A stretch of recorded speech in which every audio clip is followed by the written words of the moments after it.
it's Elizabeth with the Applique Diva, and today we're going to talk about the print and cut feature with the Silhouette software and how you can use the print and cut feature to create new things with our new print and cut designs. So let's get started. And this, what I've got opened up, and on my window is Silhouette software V4 version 4 Studio. And how we're going to go is this is just a regular page that I've got going on here. First thing we're going to do is import a PNG file, which is our print and cut. So I'm going to go up here to File, open the file, and you'll see that I have them saved right here. And I'm going to open up and import my brown striped pumpkin. And there it is. Now this is a PNG file. There are no cut lines on this. So the first thing we have to do is we need to size it to the size that we're going to use our design with. So what we want to do is go over here to Page Setup. And unless you're blessed to have a 12 by 12 printer, most of the time, most printers are 8.5 by 11. So where it says Automatic Cameo, we're going to adjust this to where it says Current Printer. And that's going to give me an 8.5 by 11 piece of paper kind of, and I like to work in portrait, not landscape. Personal preference.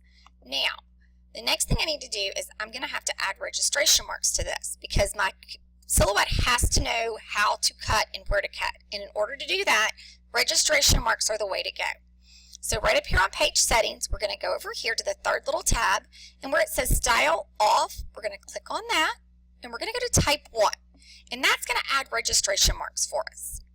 Now, secret to print and cut is two things. Number one, everything you have has to fit inside this red box right here.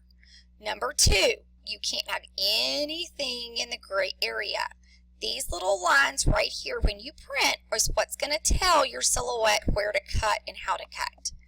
So let's take our design and let's size it down by dragging and pulling, and we're going to take it down to where it fits on our page inside our red lines without going into our gray Xboxy area.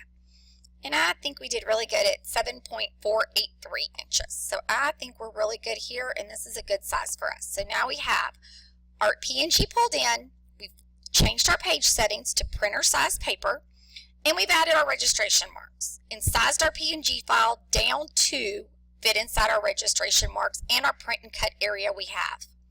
The next thing we want to do is add a cut line on this. So we're going to use the trace window to do that. Go over here to the right, where you see the little butterfly. It used to look like peanut butter and jelly. It doesn't anymore. It looks like a butterfly now for real. And I'm going to select my trace area. And by doing that, I'm going to left click with my mouse and drag. And it's going to add a blue box all over my screen. And when I do that, it's going to highlight. Solid fill. And I'm going to take my threshold and I'm going to push it up till I get a good yellow line all the way around my design.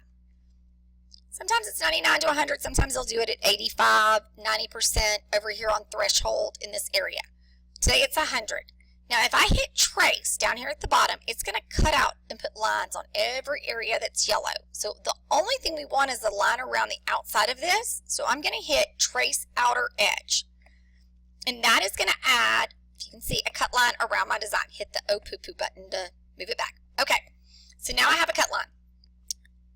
This next thing we're going to do with our trace feature is we're going to zoom in so you can see what I'm going to do. And you see how your cut line is right there on the edge of your design? That's great, but Silhouettes are not always 100% perfect. So to have a foolproof Silhouette cut on print and cut, what I like to do is I select my cut line. And how do you know it? You pull it out. All right, so I've got my cut line selected.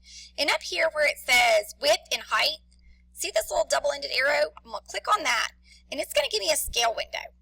What I like to do is I like to take my scale down to 99.0, and then I click Apply. That's going to pull my Silhouette cut line in just a hair. So if my machine's off just a little bit on the calibration, I still am going to get a good, clean cut with it.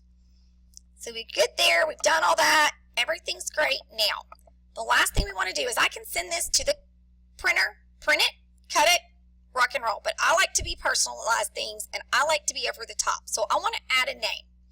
So I'm going to go over here to my alpha feature, and I'm going to select a font up here at the top. I'm going to use Allspice today. And I'm going to go down here and I'm going to add a name. Maddie. That wasn't good, was it? Y'all know what that button's called, right? If you've ever been in one of my classes, you know what I call that button. All right, so I've got Maddie's name, and I want to kind of stretch it a little bit and make it bigger, and I'm going to put it right where I want it to go on this pumpkin, and I'm good and content right there. Now, I want to fill this in, so go over here. I want it to match my design. So go over here to Open Fill Panel, and I can use this eyedropper, and if I want the brown to match absolutely the exact shade brown, I just have to fill it with the eyedropper while I'm selected on it.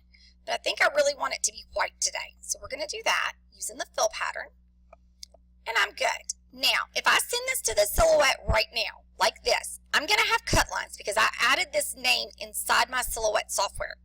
And we don't want to cut the name out of Maddie. We just want to use it for the picture purposes.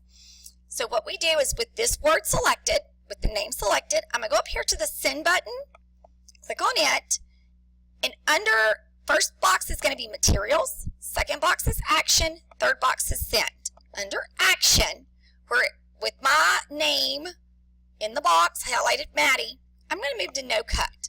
And that's going to take the name off of Maddie. No cut.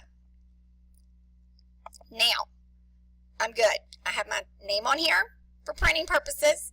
I've got my JPEG in here. The only thing I got to remember is if it requires me to mirror image the design, so if I'm using JetPro SS or anything else that requires me to mirror image, make sure I click Control A, with the arrow button clicked here, Control A, and this is going to highlight my whole design, and then I'm going to right click, and we want to remember to flip horizontal. Now we've mirror imaged it. If we're printing on regular vinyl or something else, and we don't want that, we're just going to leave it alone. And we've got it done correctly. So the next final step is we're going to send it to the printer. So up here, hit Print, select which printer you're using. I use an Epson XP440 series, and this will go to my printer. So we've got everything taken care of. This is the basics for print and cut. If you have any questions, you have anything you need help with or anything else, let me know at theappliquediva.com or check us out on our Facebook group, The Applique Diva.